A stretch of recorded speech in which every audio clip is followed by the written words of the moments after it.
大家好，今天我想聊一个很多人，包括我自己过去都非常推崇的一个哲学体系，就是斯多葛主义，英文叫做 Stoicism。没错这个理论近几年其实非常的火，尤其是在男性成长情绪管理、自我控制这些领域，几乎已经是被神化了一个东西。那么很多人说只要学会斯多葛主义，情绪就不再控制你。你就能成为一个无法被击倒的男人。听上去这确实非常的诱人但是呢，经过了这么多年的经历我必须很坦诚的说，斯多葛主义它并不完美，甚至呢，如果你理解错了，或者你本来就是一个敏感、情绪丰富的人，它不但帮不了你，反而会让你越来越怀疑自己，越来越焦虑。OK， 那么故事最开始呢是这样的。在公元前300年，在一座城堡里住着一个非常富有的商人，叫 Zelo。有一次他出海船上载满了黄金和珍贵的货物，结果途中船只沉没了，一夜之间呢，他失去了一切。很多人说Zelo 是因为这次完全不受他控制的打击，悟出了斯多葛主义，成为这一哲学的创始人。你听到这里，可能会下意识的觉得这才是高阶人生的表现。失去一切还能平静地接受，好像只有这样才叫强大，才叫成熟。但很坦白地说呢，我并不完全认同这个逻辑。如果你真的经历了像 Zelo 那样的事情，倾尽一生努力换来的成果，在一瞬间因为无法控制的意外全部摧毁，你会有什么反应？我想大多数人呢，其实是会愤怒、悲伤、难过，甚至绝望的。而我觉得这些情绪本身并没有问题。甚至我想说，真正健康的做法是允许这些反应的产生就是允许自己有这些反应，但同时呢，给它设置一个边界。比如说，我可以允许自己痛苦3天，实在不够呢，5天也可以，哪怕这期间我情绪低落，状态很差，甚至做点短期的小事来缓解，比如说抽根烟喝一杯，只要我心里自己清楚。这只是临时的发泄，而不是长期的一个自暴自弃。问题其实并不在于情绪，而在于我们怎么对待情绪。很多斯多葛主义的说法，实际上是把人对于情绪的掌控力夸大的不切实际。他假设每个人都可以通过理性思维训练把情绪彻底的驯服，但现实根本不是这样。每个人的神经质水平不同。这不是谁意志力强或者谁意志力弱的问题，而是呢，你的基因决定了你对负面情绪的敏感程度，你的早年环境创造了你对于挫折的一种应对环境，你的身体状况，甚至当天的睡眠质量都会直接影响你的情绪反应。所以这些情绪的起伏，很多时候并不是你不想控制就能决定的。你可以努力训练思维，学习哲学。但是，如果你指望靠几条教条彻底摆脱情绪，现实只会让你一次次的失望，甚至陷入更深的一种自责当中。其实呢，早在1998年，心理学家 James Gross 就提出了情绪调节理论。他明确地指出，健康的情绪管理不是压抑情绪，假装无所谓，而是学会识别、允许，然后逐步调节。也就是说呢，你可以有情绪。你必须看见它，你也必须承认它，然后用合适的方式慢慢让它平复，而不是装作它不存在。同时呢，积极心理学也早就告诉我们，真正的强大不是你永远没有负面情绪，而是你具备韧性。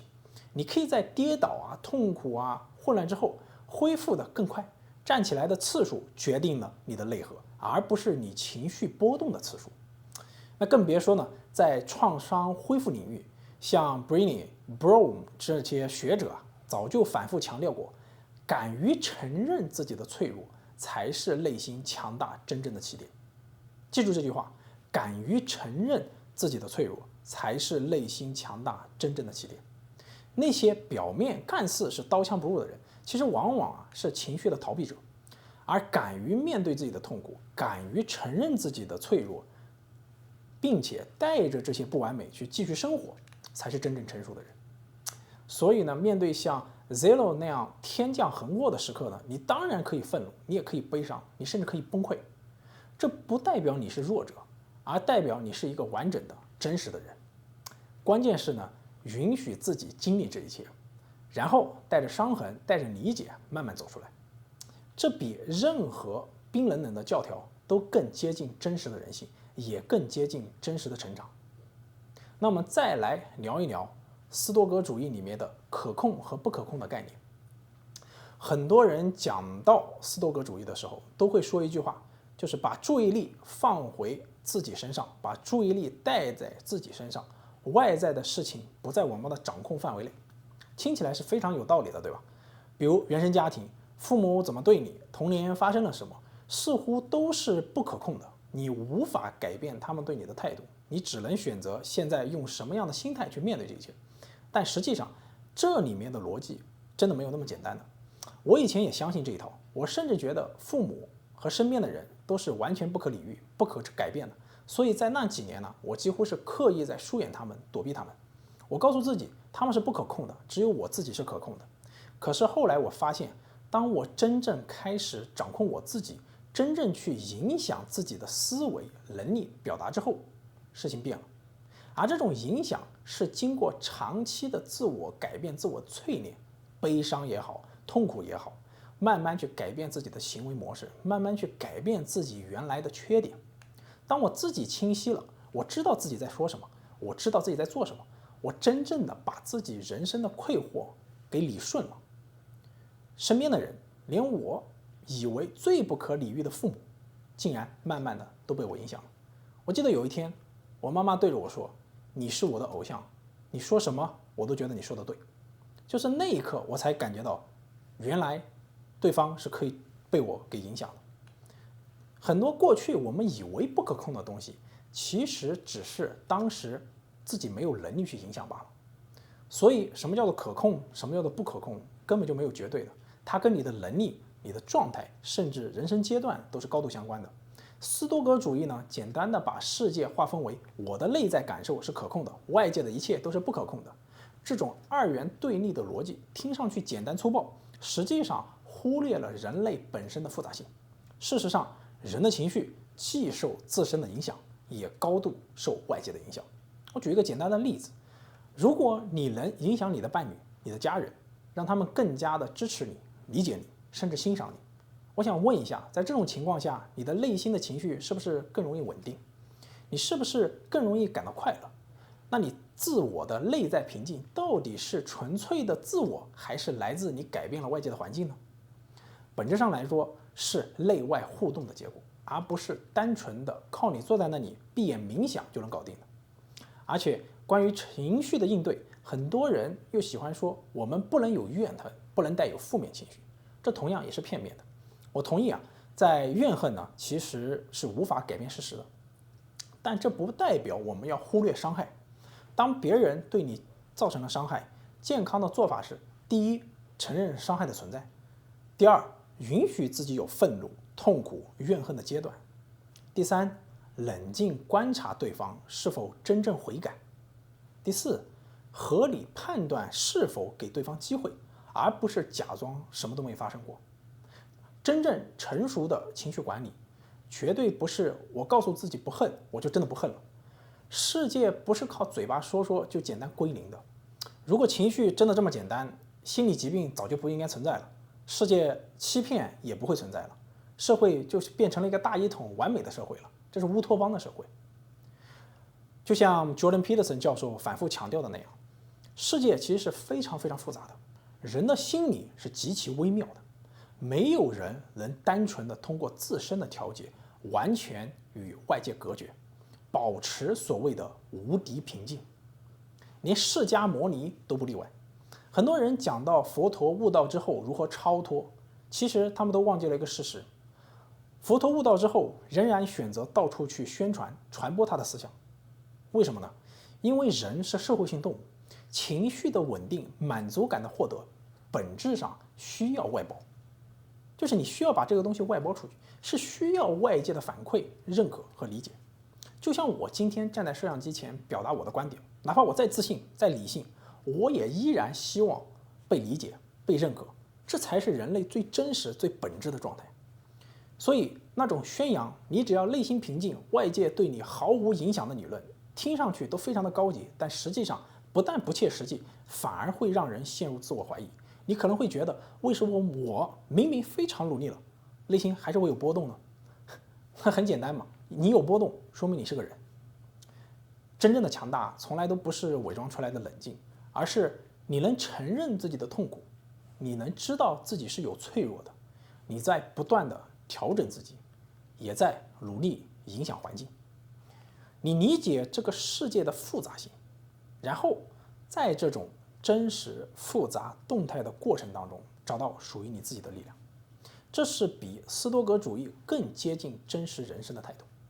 还有一些斯多葛主义的人喜欢说，竞争不等于比较，但我很直白的告诉大家，这根本站不住脚。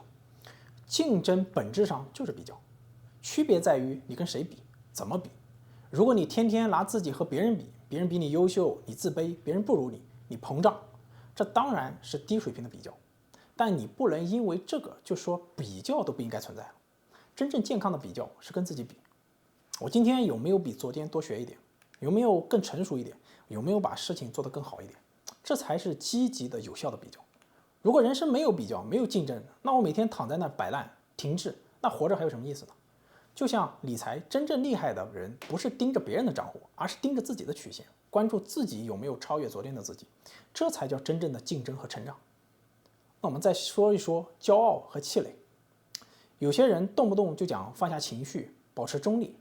别人夸你呢，你也假装不开心；别人批评你呢，你也假装不难过。这听上去非常的这听上去非常的高级，实际上呢是自我一种压抑。骄傲和气馁本质上就是人类正常的情绪波动。你做成了一件事情，短暂的觉得自己很牛，觉得全世界都属于你，这没有问题啊。只要你不因此伤害别人，不因此看不起别人，这种骄傲就是完全合理的。享受这种骄傲的情绪，情绪平复下来之后，你自然会明白自己依然是个普通人。别人批评你、否定你，你难过、气馁，这也非常正常。正是因为你有这种情绪，你才会去反思他说的对不对，他说的有没有道理。如果对，我就去改；如果不对，我就把它忽略。这才是真正成熟的表现。强行告诉自己我不骄傲、不气馁，我完全的平静，那只是一种伪装。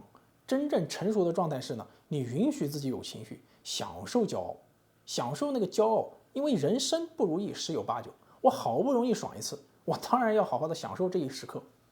同时呢，我要接受自己气馁的时候，但你不被情绪去绑架，骄傲的时候不飘，气馁的时候呢不崩，这个才叫真正的内核稳定。斯多葛学派声称，一个人有多痛苦，取决于他自己是怎么想的，甚至还喜欢带大家做一种想象的练习，比如说我们闭上眼睛，回想小时候父母的辱骂，想象自己很卑微、很无助，然后再闭上眼睛，想象自己已经是理想的男人，自信、强大、魅力十足，身体立刻就会有一种扩张感，觉得自己血脉膨胀，状态全开，听起来是不是非常的爽？但我必须拨一个冷水啊！如果人生的强大、自信，甚至命运的改变，只靠闭上眼睛想象一下就可以，那这个世界未免也太简单了。现实是，很多人听了这种练习，确实当下觉得自己很棒，很有力量，但睁开眼，生活没变，能力没变，问题也一样没有解决。这种所谓的想象练习，本质上是制造短暂的心理爽感，跟真正的成长、自信没有半点关系。甚至更危险的是，它会让人陷入一种自我 PUA 的模式，骗自己我已经很厉害了，但实际上连基本的行动都没有。那么真正的自信呢？真正的强大绝对不是靠闭上眼睛想象出来的，而是靠你一点一滴真正做出来的。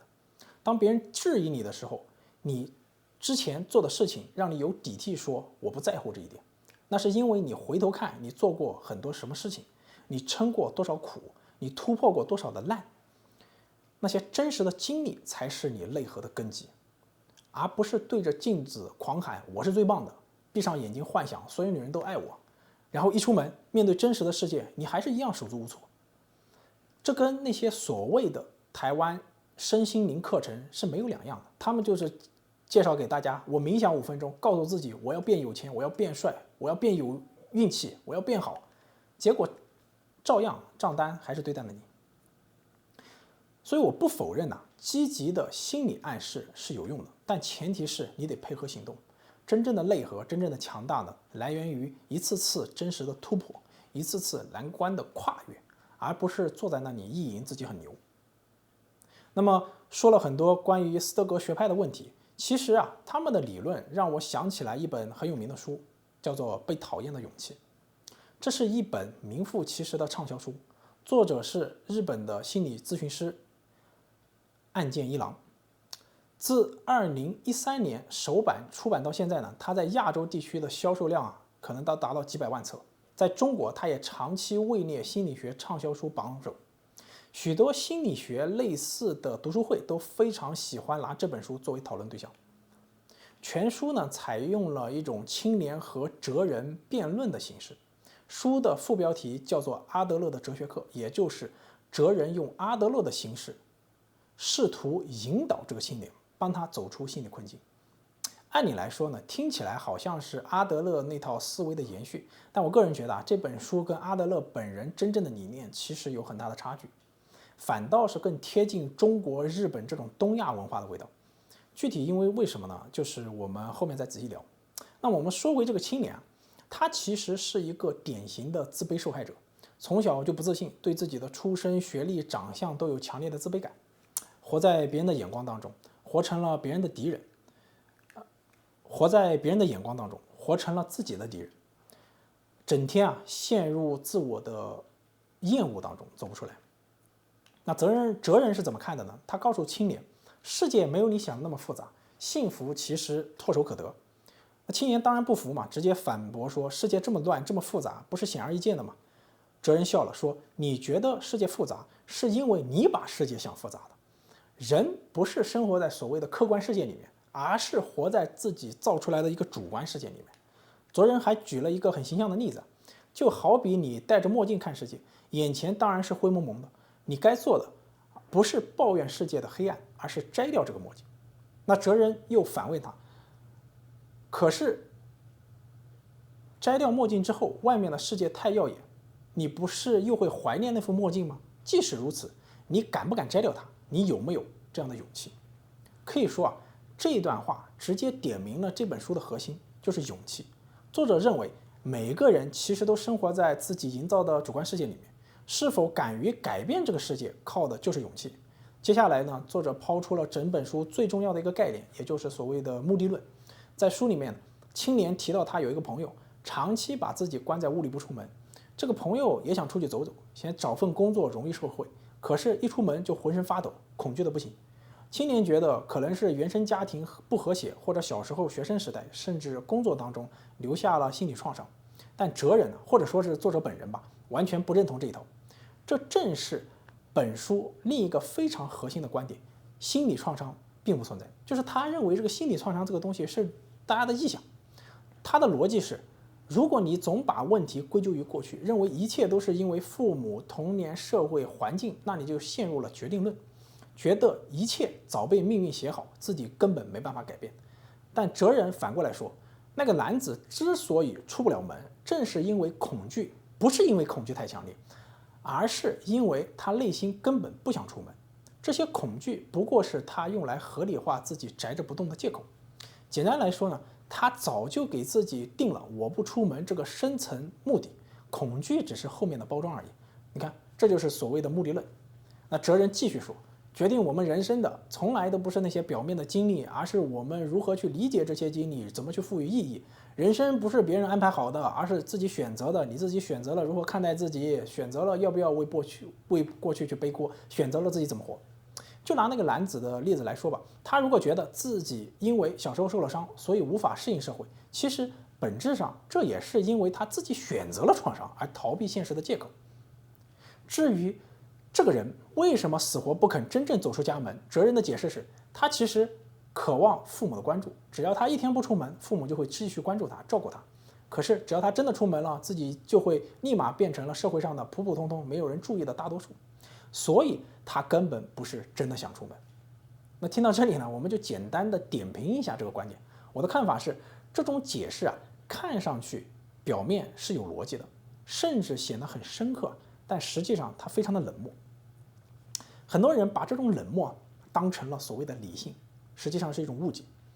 当然，作者说的前半部分我并不反对，人确实是活在自己用信念、用观念构建出来的世界当中，但这并不意味着世界是你能够说改就改的。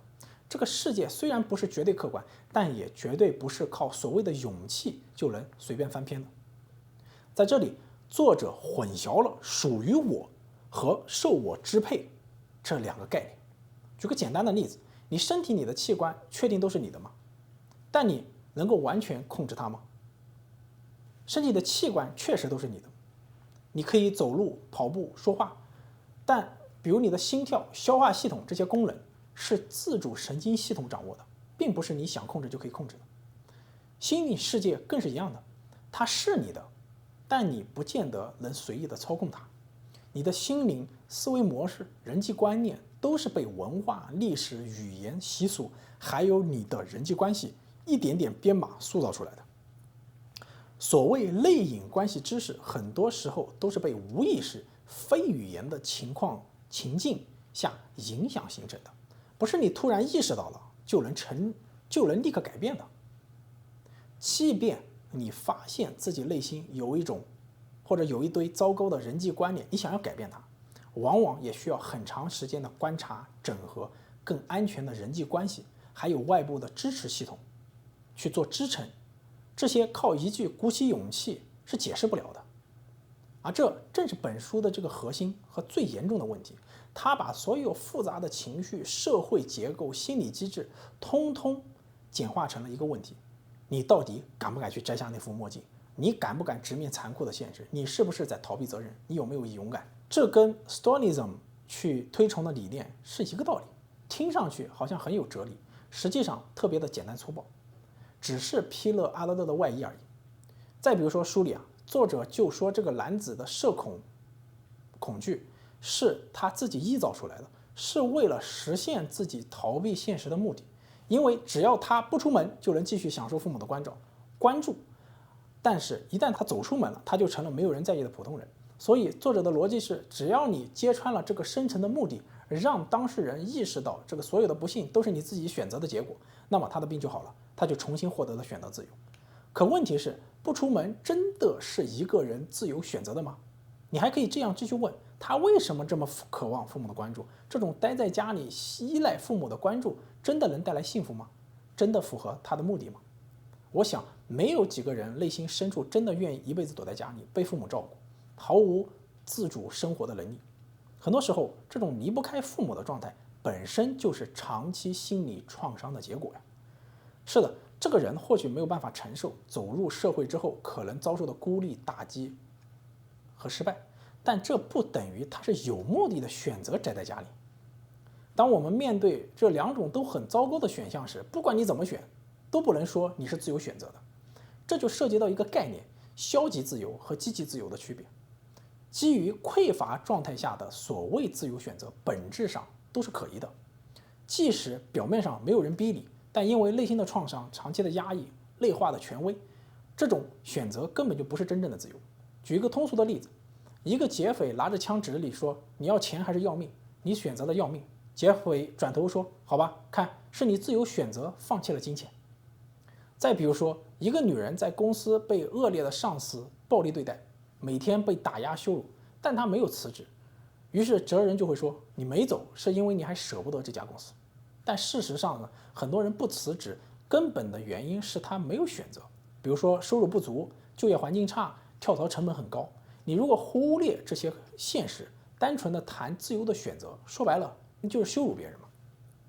还有家庭暴力的例子，很多人在暴力关系里待着，外人觉得明明你可以走，你为什么不走？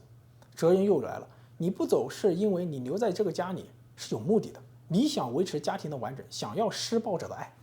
但真实的情况是，很多人不离开，是因为他们没有经济能力去独立，也怕社会的指责，怕被报复，怕被家暴他的那个人报复，怕没有人接纳这样的自己，这个才是真正的困境。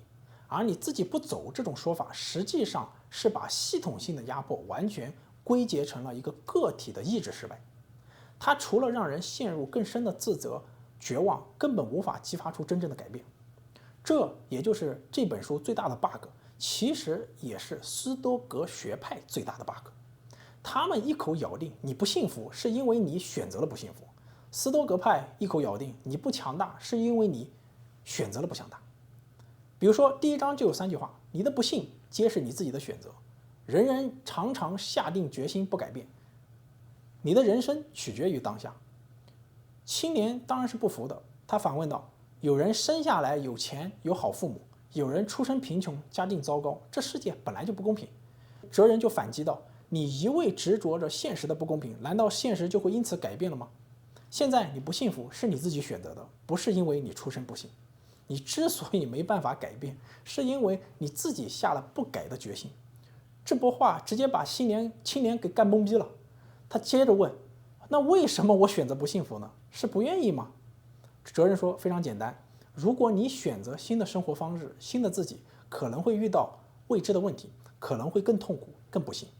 所以很多人嘴上不满现状，实际上心里是觉得保持现状才是最省事最安心的。所以作者总结说，阿德勒心理学其实就是勇气心理学。你不幸福不是因为过去，而是因为环境。你不幸福不是因为过去，不是因为环境，更不是因为能力问题，归根结底就是你缺少了获得幸福的勇气。这就好像斯多葛学派说的，你情绪不稳定，归根结底是因为你没有情绪稳定。这就像鸡生蛋和蛋生鸡一样。作者还说，无论你以后经历了什么，都不应该影响你以后怎么活，决定你人生走向的是活在当下的你自己。这听着确实像是一种极致的自由主义的哲学，就像斯多葛主义总是推崇我们要自由，我们要极致的自由，真正的自由就是完全掌控自己的人生，掌控自己的想法。但是这样的一种想法，它把社会结构、心理创伤、阶层差异、文化背景，通通都用一句自由意志和为自己负责给抹掉了。好的方面看呢，它确实有一点孤独而崇高的味道，但你要说它有人道主义精神，它有人文温度，那是绝对谈不上的。一个人如果真信了这套理论，究竟是变得更自由了，还是活在更深的分裂、自责和异化当中呢？这个其实值得我们每个人好好去想一想。这里东西看似理论取消了外部权威对你的限制，说到底，全世界没人真正能限制你，限制你自己的只有你自己。父母、社会、历史、创伤，通通不重要。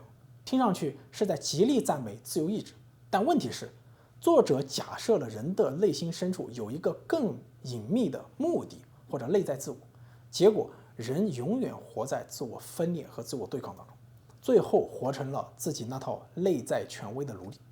这套逻辑说白了就是自己对自己的 PUA。所以呢，像被讨厌的勇气和斯多葛理论，如果你们仔细静下心往内心的去看，往内处去看，味道其实很像犹太教的理论，康德的道德观。只不过比起那些哲学，这本书还有斯多葛理论更容易理解，也苛刻，而且它更大的问题是它激进了太多。但是两者的共同点是，都要说责任不能甩锅给别人，必须往内承受，内在的目的比外在的原因更重要。那么康德也会讲到自由意志，但康德所讲的自由意志呢，是一种理性假设，不是你现实生活当中唾手可得的事实啊。因为康德非常清楚，人是软弱的，人要靠制度、教育、伦理的共同体，才有可能逐步走向完美，走向善。他说，人的意志本质上是善的，这是康德说的。但是如果缺乏联合、缺乏沟通，彼此之间充满防备和竞争，最终大家都只能互相推向更深的深渊和压抑对抗。所以，人之所以能成为道德的存在，靠的不是孤军奋战的承担一切，而是在一个互相信任、互相印证的伦理空间当中共同前行。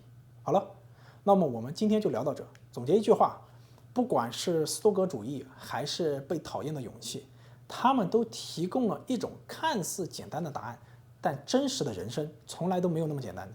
强大不是靠压抑情绪、否认痛苦，更不是靠几句哲学金句洗脑自己。